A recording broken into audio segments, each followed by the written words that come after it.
Manufacturer के जितने दर्द हैं आगे के, वो उनको पहले से कॉम्पिटिटर 100 टन फाइबर नहीं बेच पाता, ये 10-10 हजार टन सिंथेटिक फाइबर बेचना शुरू कर दिया। 5वीं स्ट्रैटेजी पकड़ते हैं।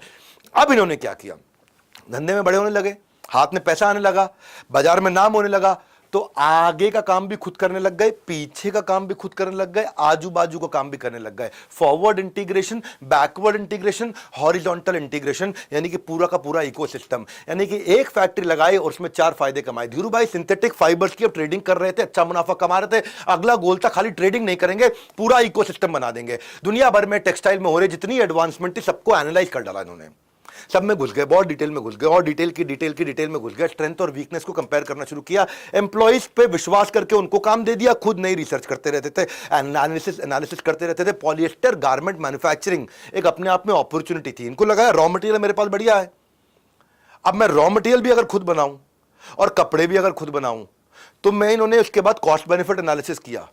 इस बेनिफिट को समझ में आया, उसका गणित निकाला इन्होंने। क्वालिफाइड नहीं थे पढ़ाई में, दिमाग से बहुत तेज थे।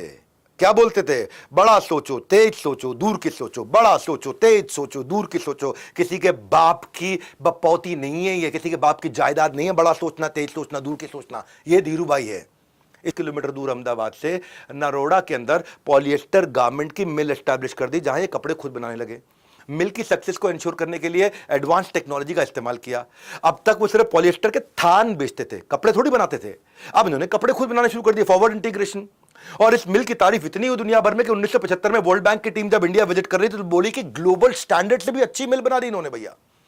और इसके ऑपरेशन और वर्किंग को देख के बहुत इंप्रेस हो गए। इसकी प्रीमियम क्वालिटी गारमेंट्स बना करके इन्होंने देश विदेश में एक्सपोर्ट कर, यूएस इन्होंने कैप्चर किया, जर्मनी इन्होंने कैप्चर किया, चाइना, जापान, अपना एक ब्रांड बनाया इन्होंने विमल। विमल थे इनके भाई का, इनका एक और जो भाई था उनका पहला बच्चा, उसका नाम था विमल। और विमल नाम इतना हो गया, इस समय इतना नाम करना शुरू कर दिया कि उस टाइम पे एक ऐड आया करती थी कि केवल विमल चलेगा और कुछ नहीं चलेगा। मालूम है कौन सी? ओनली विमल, ओनली विमल। पोजिशनिंग, ब्रांड पोजिशनिंग जानते थे इन्होंने। कोई IIM अहमदाबाद से या बॉटन हार्वर्ड से जाके पढ़ाई नहीं करी, लेकिन ब्रांडिंग समझते, दिमाग से बहुत तेज थे। मैंने बोला ना, चाचा चौधरी का दिमाग इतना तेज नहीं चलता। नरोड़ा मिल्स में रिलायंस इंडस्ट्री उसकी बैकबोन बनती चली गई और वैल्यू चेन के नेक्स्ट स्टेप को कॉन्कर कर लिया। अब चले गए, अब पीछे के स्टेप पे बैकवर्ड इंटीग्रेशन। आसान भाषा में समझा देता हूं। मान लो आप बुलंदशहर में खीर बना के बेचते हो। अब खीर बनाते हो तो खीर बनाने के लिए आपको क्या चाहिए, दूध चाहिए, गुड़ चाहिए, चावल चाहिए। बाहर से मंगाते थे आप, तो ये आपने खुद ही बनाना शुरू कर दिया, दूध भी, गुड़ भी, चावल भी। यानी कि आपने गाय खरीद ली, धान उगा लिया और गुड़ बनाने लग गए खुद ही। जब आपने गुड़ भी खुद बना लिया, आपने दूध भी खुद ही अरेंज कर लिया, चावल भी खुद ही अरेंज कर लिया, पीछे का माल अब आपको सस्ता पड़ने लगा क्योंकि पीछे आपको मार्जिन देना पड़ता था। इन्होंने क्या किया, पॉलिएस्टर बनता कैसे उसमें घुस गया। ये निकलता था PTA